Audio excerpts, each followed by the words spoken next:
আসসালামু আলাইকুম। মহাবিপদ সংকেত দেয়া হয় তখন, যখন আবহাওয়া পরিস্থিতি খুবই খারাপ থাকে। আবহাওয়া পরিস্থিতি খারাপ এটা কিভাবে বুঝবেন?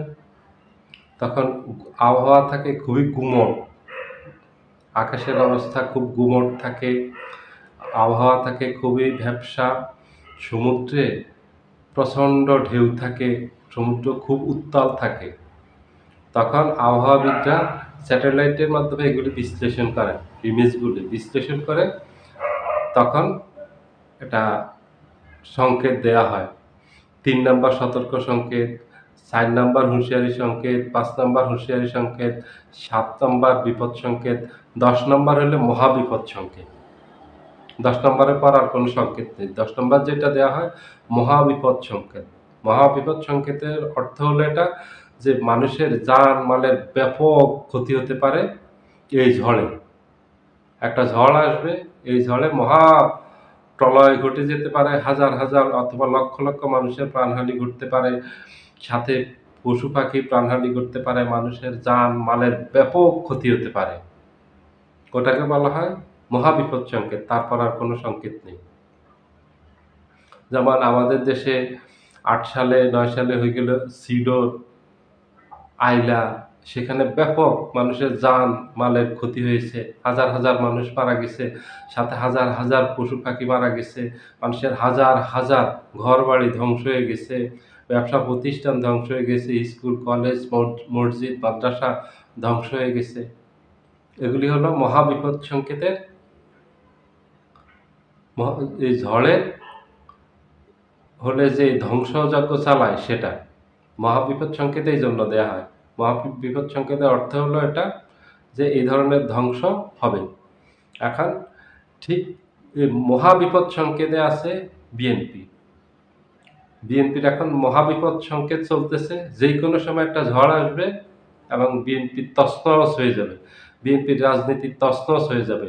১০ নম্বর মহাবিপদ সংকেত দিবে, বিএনপি তছনছ হয়ে যাবে গা। একটা রাজনৈতিক দলে যদি বড়, বড় সমস্যাগুলি থাকে, নেতৃত্বের সংকট থাকে, নেতৃত্ব না থাকে, যদি নেতৃত্বের মাঝে ভয় ভীতি থাকে, নিজের জীবনের মায়া বেশি থাকে, নেতৃত্ব যদি দুর্বল হয়, যদি সাহসী না হয়, কৌশলী না হয়, দলের মাঝে যদি অন্তঃকোন্দল থাকে, প্রতিনিয়ত ক্ষোভ বিক্ষোভ থাকে, দলের মাঝে যদি বিভক্তি থাকে, দলের নেতাকর্মীরা যদি সন্ত্রাস, চাঁদাবাজ, টেন্ডারবাজি, দখলবাজি, ঘুষ, দুর্নীতি, অপকর্মের সাথে জড়িয়ে যায়, এগুলি হলো মহাসংকেতের পূর্ব লক্ষণ। এতগুলি সমস্যা। এখন বিএনপির মাঝে এই সকল সমস্যা বিদ্যমান। বিএনপির মাঝে নেতৃত্বের সংকট প্রবল। বিএনপি নেতৃত্ব শূন্যতায় ভুগতেছে, এটা সবাই বলতেছে। বিএনপির শুভাকাঙ্ক্ষী যারা আছেন সবাই পরামর্শ দিতেছেন যে নেতৃত্ব সংকট কাটিয়ে উঠতে না পারলে আগামী রাজনীতি আপনাদের জন্য কঠিন হবে। আগামী দিনে শুধু আগামী নির্বাচনই না, আগামীর রাজনীতি আপনাদের জন্য কঠিন হয়ে যাবে, মাঠে টিকে যাওয়া কঠিন হয়ে যাবে নেতৃত্বের সংকটের কারণে, এবং আরও কয়েকটা কারণ আছে। ১ নম্বরে বলছে নেতৃত্ব সংকট, ২ নম্বর বলছে দলের আভ্যন্তরীণ শৃঙ্খলা ফিরিয়ে আনা, কারণ দলের মাঝে কোনো শৃঙ্খলা নেই। দলের মাঝে বিশৃঙ্খল অবস্থা, এক নেতা আরেক নেতার নির্দেশ মানেন না। সিনিয়র জুনিয়র কোনো কেউ কারো কমান্ড মানেন না। যদি একটা দলের যদি কমান্ড না মানা হয় তাহলে সেই দল খুব দ্রুত ধ্বংস হয়ে যায়। দলের মাঝে যে বিশৃঙ্খলা আছে সেটা, দলের মাঝে যে বিভক্তি আছে, যে গ্রুপ উপগ্রুপে বিভক্ত দল, সেগুলি সম্পর্কে বলা হয়েছে যে এগুলি দলের বড় সমস্যা হতে পারে আগামী দিনের রাজনীতির জন্য। দলের মাঝে যে ক্ষোভ বিক্ষোভ চলতেছে, বিশেষ করে ৩রা নভেম্বর বিএনপির যে ২৩৭ আসনে প্রার্থী ঘোষণা করা হলো, তারপরে থেকে দলে এক ধরনের বিদ্রোহ দেখা দিয়েছে। এখানে ৫০ থেকে ৬০টা আসনে বলা হয়েছে যে বিদ্রোহী প্রার্থী হবেন দলে যারা নমিনেশন পাননি, চেয়েছেন পাননি, তারা সেখান থেকে স্বতন্ত্র প্রার্থী হবেন বা বিদ্রোহী প্রার্থী হবেন, দলের বিপক্ষে গিয়ে তারা তাদের প্রার্থিতা ঘোষণা করবেন এবং নির্বাচন করবেন। তাহলে সেখানে এটা একটা বড় সংকট দেখা দিবে। বিএনপি যদি আগামী রাজনীতিতে, আগামী নির্বাচনে যদি ক্ষমতায় আসতে না পারে, তাহলে বিএনপি দলটাকে ঐক্যবদ্ধ রাখা খুব কঠিন হয়ে যাবে। এটা অনেক নেতার নেতৃত্বে এই দলটা জাতীয় পার্টির মতো যেভাবে ভাঙছে জাতীয় পার্টি, সেইভাবে একেক নেতার নেতৃত্বে একেকটা গ্রুপ ভেঙে আলাদা আলাদা দল গঠন করবে। বিএনপি খুব দুর্বল হয়ে যাবে আগামী রাজনীতিতে। এটা বিএনপিকে যারা ভালোবাসেন, বিএনপিপন্থী যেসব বুদ্ধিজীবী আছেন, অ্যাক্টিভিস্ট আছেন, বা বিএনপিকে যারা খুব পছন্দ করেন, বিএনপি রাজনীতি, বেগম জিয়া, শহীদ প্রেসিডেন্ট জিয়াউর রহমানকে পছন্দ করেন, তারাই পরামর্শগুলি প্রতিনিয়ত দিয়ে যাচ্ছেন। তার সাথে যোগ হয়েছে বিএনপির সিনিয়র নেতৃত্ব থেকে শুরু করে জুনিয়র নেতৃত্ব সবাই, কেন্দ্র থেকে তৃণমূল, সবাই খুব বিতর্কিত বক্তব্য দিয়ে যাচ্ছেন একের পর এক। এই যে আজকেও ফজলুর রহমান বিতর্কিত বক্তব্যের কারণে তার এই আন্তর্জাতিক অপরাধ ট্রাইব্যুনালে গিয়ে নিঃশর্ত ক্ষমা চেয়ে আসছে এবং মুচলেকা দিয়ে আসছে। তার আগেও ফজলুর রহমান কয়েকবার, আপনারা জানেন, বিতর্কিত বক্তব্য দিয়েছেন এই যে এনসিপির নেতাদেরকে নিয়ে, এবং এই যে রাজাকার বলে এইসব গালাগালি দিয়ে ওনার বিতর্কিত বক্তব্যগুলি আছে। মির্জা আব্বাসের বক্তব্য আছে বিতর্কিত। মির্জা আব্বাস আজকেও বক্তব্য দিয়েছেন জামায়াত ইসলামীকে নিয়ে, যে জামায়াত ইসলামী একটা অসভ্য দল, জামায়াত ইসলামীর জন্য আওয়ামী লীগই ঠিক ছিল। মানে আওয়ামী লীগ, শেখ হাসিনা যে জামায়াতের বিরুদ্ধে যে স্টিম রোলার চালিয়েছে, জামায়াতের হাজার হাজার নেতা কর্মীকে খুন করেছে, গুম করেছে, যে গত 17 বছরে যেই অমানসিক অত্যাচার করেছে, এগুলি ঠিক ছিল, এগুলির বৈধতা দেয়া।